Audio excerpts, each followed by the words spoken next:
why I joined the armed forces, and I think that my reasons for being in the armed forces, now that I know what it's about, are different from my original sign-up. Because whenever you join the armed forces, you don't know what you're in for. I joined the armed forces because I was looking for an environment where I could learn as much as I could and offer as much as I could, and do it in a way that was going to be actually contributing to something bigger, and was going to still remain in keeping with certain patterns that I had in my life. I've always moved every few years, and now with the Air Force, I'll still be moving every few years, but there's a trajectory. It makes sense rather than moving around, scrambling, looking for work, which is always the nature of working in film and freelance. So you've traveled a lot in the last few months? In the last year since I joined the Air Force, I've been in 5 provinces, usually for like a few weeks at a time, which is exhausting, but a great way to see the country. I started in Quebec and I went to Alberta, Ontario, Manitoba, Nova Scotia, and I'm going to Toronto in a couple of weeks, back to Nova Scotia. I'll be moving to Toronto, moving somewhere else.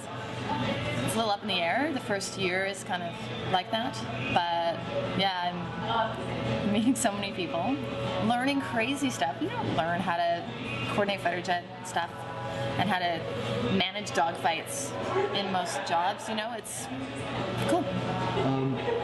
So after you were finished with the Trailer Park Boys, how soon did you jump into that profession? How soon did I jump into the Air Force? After I finished with Trailer Park Boys, a number of years passed before I joined the Air Force. When I finished Trailer Park Boys, there was kind of an overlap, actually. While I was finishing, between seasons of working on Trailer Park Boys, I used to work in film production, doing everything from creating cast lists and doing auditions to making craft services to getting funding from broadcasters and different government agencies to actually make programs. At a certain point, I worked on a show that burnt me out, and I decided that working in film was not something I could sink myself into any longer. So I decided to become a teacher. So with the teaching, that was at the Bedford Academy.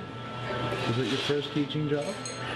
My first, usually when you become a teacher, you're not lucky right away to get a contract, but I was given a teaching job right out of the gate a week after I finished my master's thesis at a private school. And? I'm not saying what it's called. You won't talk about that? I won't say what it's called. Oh, okay. Yeah. So, can you share an experience from that? Like, I know that they gave you a hard time and stuff, I mean... The school that hired me, it was one of these weird things where I always knew that Trailer Park Boys would bite me in the ass, somehow. Yeah. Because people had always been really kind about it, and I just knew that eventually something would happen where I would pay for it somehow. Yeah. There's a tall poppy syndrome in Nova Scotia where they want you to do well until you are doing a little too well, and then they're like, you think you're all big and stuff, and they'll chop you down, and that's, I think, why so many artists from the Maritimes remain humble and grounded. So I was basically hired at this private school. They never asked me about my experiences really teaching. They didn't really ask about my pedagogy, my theories on classroom discipline, or how to develop a curriculum. They really were kind of, I think they hired me because they thought that the fact that I had worked on a television show that had some acclaim would give the school street cred. And did it? I don't know whether or not my time at Trailer Park Boys ever gave the chance to give the school much street cred, because the school gave it to themselves. A couple of days after school started, I was fired. Was there a reason behind that, or were they just discriminating against you due to your role on the Trailer Park Boys?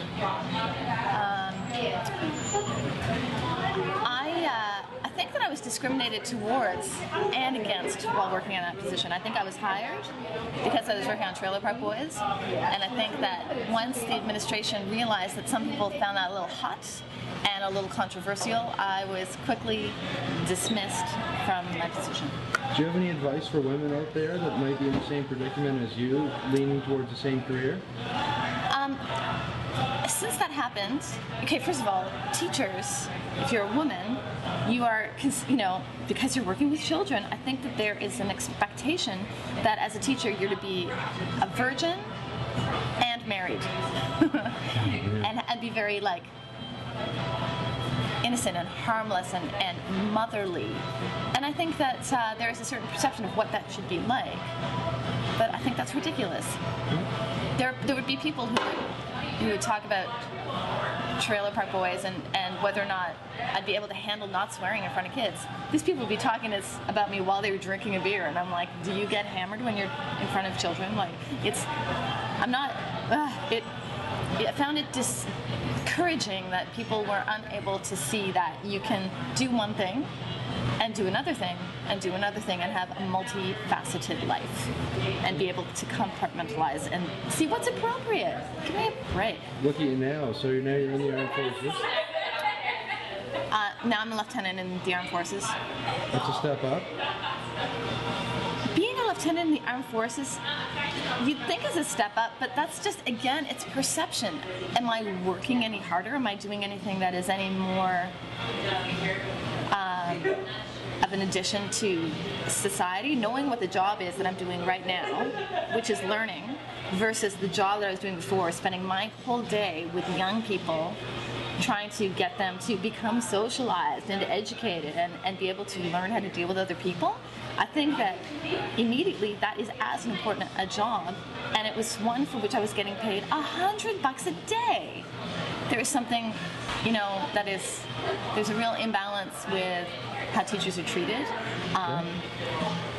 Female teachers are expected to be this sort of chaste, virginal thing. Like a stereotype almost, is it? Or? There's a stereotype that people want to have teachers be, and then when they don't meet that stereotype, they will be sort of possibly pushed against. There have been a number of stories in the media of women who have a past of having different kinds of jobs that are not necessarily palatable or compatible with teaching. So I heard of a case where a woman had been a stripper and had become an elementary school teacher. She took flack for that. She's not rocking around the classroom naked. She's not, giving her students lap dances. Yeah. I think that people just have to chill out. Often, these people, like, why do you know what a stripper does? Have you been to a peeler bar? People who take issue with me being on Trailer Park Boys, if they're students, or rather, people took issue with me being on Trailer Park Boys. The only reason they knew that I was teaching their kid is if their kid came home and said, Lucy from Trailer Park Boys is my teacher. Why does their child know what I look like? I was wearing wool and knee-high boots. Like, there's no... Prime example of discrimination. I was definitely, whenever you're a substitute teacher, which is what I was doing when I went back to teaching, it's a hard gig. They want to give you a really hard time. Already you go in as a substitute teacher with sort of a mark against you.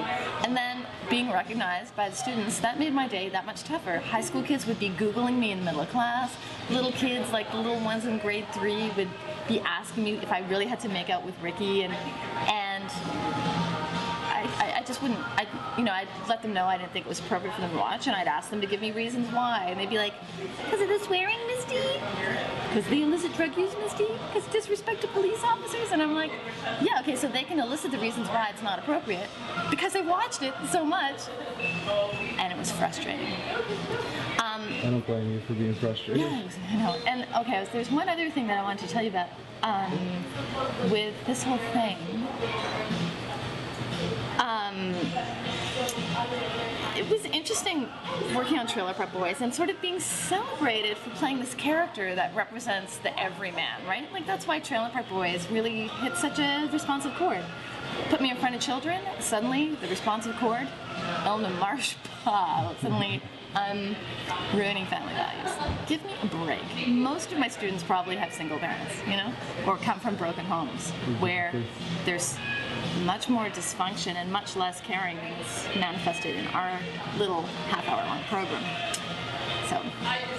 So the creator of the Trailer Park Boys, Mike Clattenburg, you first met him at a film festival. Is that correct? Literally, the very first time I met Mike Clattenburg was backstage at the taping of a television show for CBC. His then girlfriend, a woman who later became his wife and was very involved with Trailer Park Boys and the hair and makeup department, they were dating. And Mike came in looking for Anne-Marie, and Anne-Marie was this blonde bombshell, and Mike rocked in with his high top white sneakers and his black jeans, and I was like, I don't know, man. Like, not like even Justin Bieber styles, it was more Dartmouth. And he was looking for Anne-Marie, and that was the first time I met Mike. I re-met Mike a couple of months later at a party at the film festival that was... They laugh a lot in the background. I met Mike at a party at the film festival. The party was celebrating emerging filmmakers who were making short films. I had been in a film that had been screened that night, and Mike came up to me and told me he had a project in development like every other single person there, and asked if he could write a part for me. And I was like, sure, not thinking I would hear anything more about it. And that ended up being Trailer Park Boys. So his persona was very nonchalant. Everything about Mike is nonchalant. You don't know that he's the funniest guy alive until he says something and you're like, that is so funny I can't even laugh at it. He has a very unassuming manner to him, which is why he is able to always elicit from people a very sort of natural feel and a natural vibe, because he doesn't push a lot.